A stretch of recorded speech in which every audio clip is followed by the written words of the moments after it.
C'est wallahi, c'est vrai, c'est le sentiment que j'ai. Je suis fatiguée, je reconnais plus ce Sénégalais.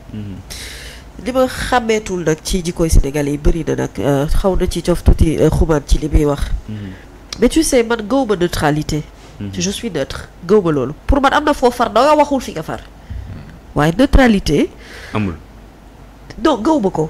pour man en fait nit ku dëggu di nga am foo far. après ma vérité peut être différente de la vérité de l'autre. loolu question de point de vue la et d'argumentation mais sincèrement je ne reconnais plus Sénégal léegi nag xam nga màggalum Xaadimu Rasuul moom wax dëgg yàlla kenn moomu ko te fu waaye mënti nekkin mën ngaa màggal kon bu fekkee da ngaa nar a ñëw tamit ay jote nar la caa fekk toogal fa nga nekk nga màggal Xaadimu Rasuul amul problème et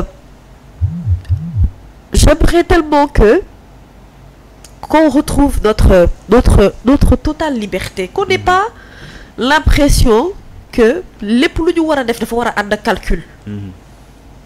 calcul bi naam baax na parce que tooñ itam du gàllaaj. te booy xeex tooñ doo utiliser comme dit Xuman moyen wu tooñ yooyu yow ci sama jëmmi bopp nga di ko jëfee waaye nit mën nay mooy tëndiku itam di yóbbu askan ba ci biiri wis bi.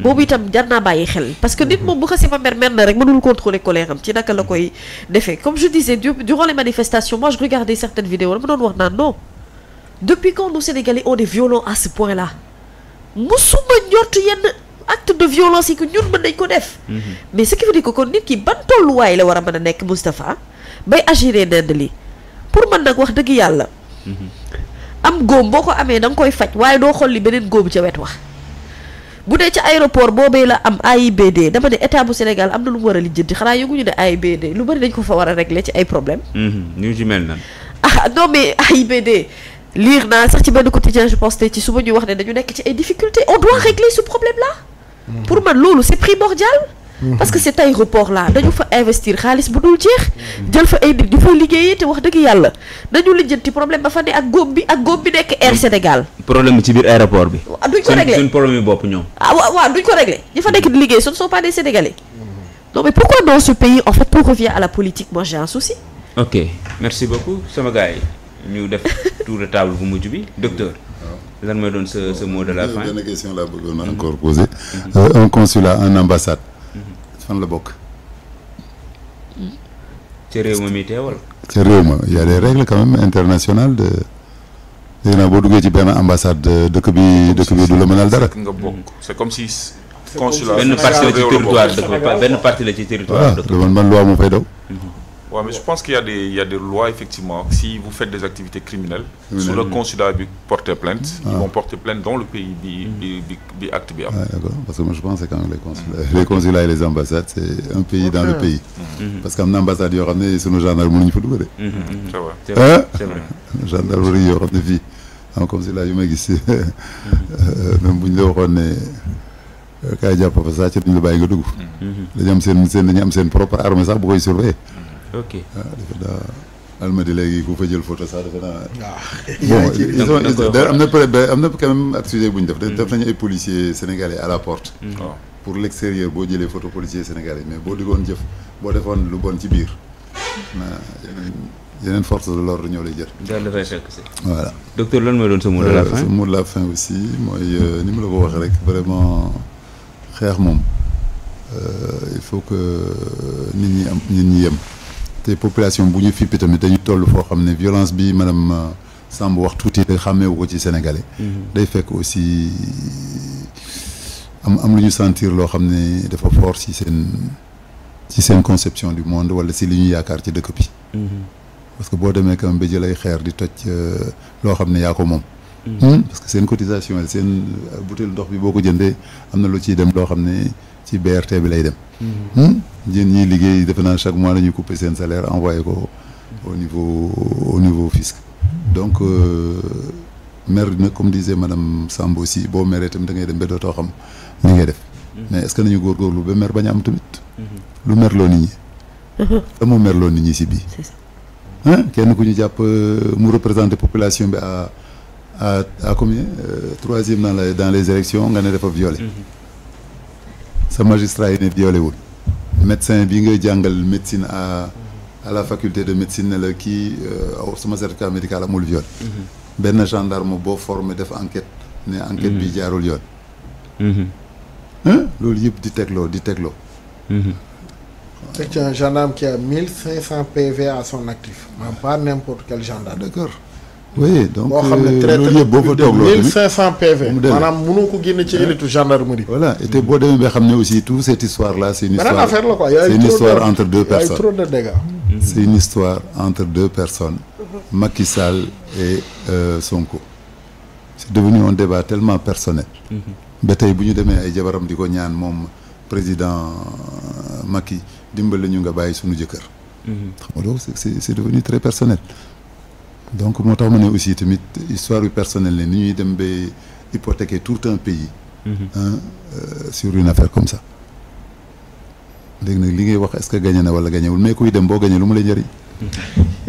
amul sens pour yow. lu mu lay gagné non mais jël kële yow nekkatuloo mbër bokkatuloo ci xaw ma fédération de la lutte. boo demee di daaneel kumaan jël ko ba ci kaw nga biir bi weex la ñuy wax. nga tëral ko suuf. nga ràjj ko ci suuf di ko li buy di wax. kooku ci benn fédération yi fu ñu koy marqué te fédération du ko marqué fenn. xam nga loolu du am njëriñ. parce que da nga war a jubilé pare nga ba pare. baromètre bi muy wax nag nañu xool bu fekkee élection am na le 24. ñu xam. lu tax nga dem bu fekkee élection am na le 24 yow da nga gëm ne daal élection du am. mais climat bi newu fi climat. yéen amul lu waroon déjà le 27 dégg naa reporté nañ ko. waaw reporté nañ ko mooy parrainage yi. voilà. septembre. kooku ça veut dire. foofu dafa sori. opposant bu ñu mayul nga maanaam yow nga accéder sa siège. parce que dinañ la may nga. waa nga wër di tournée de campagne. mais naturellement dañuy bàyyi campagne non loolu campagne non campagne beneen affaire la. non yow mënoo campagne moom beneen affaire la. waaw mais accès de ce siège beneen affaire la di. parti légalement constitué. PUR PRP mënoo accès de ce siège. est-ce que di nga campagne. docteur Abdourahmane Diouf mi ngi doon dem benn tey débat xaw ma fan ñu aaye ko. kooku est-ce que dana tourner. climat wu élection moom newu fi.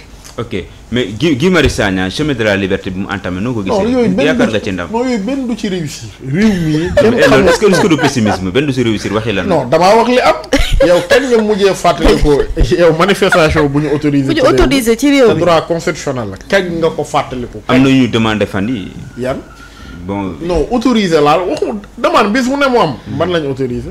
moom kenn xanaa ren moom bu ñuy lim yi ñu autorisé zéro la ñuy wax. concert Fatick bi. 1000 demandés zéro. concert Fatick bi. Joal bu Joal. Joal wala Fatick. Joal waaw nu mujjee nu mujjee concert booy di wax Sonko. comment concert bi yàgg na. amul benn manifestation bu ñu autorisé de l'opposition yow kañ nga mujjee fàlle ko manifestation de l'opposition bu ñu autorisé ak APS. entre temps ban nga fi dégg du aboutir yooyu jarul demande sax wax dëgg kon li mu dem di seeti famille ñuy touché ak yooyu noonu. yëpp loolu moom baax na organiser réconforter nit ñi parce que xam nga doomi aadama bu nekkee ci jafe-jafe. day soxla ko wéetali ngir mu partager ak moom douleur boobu wala yëf yi yenneeku ci moom.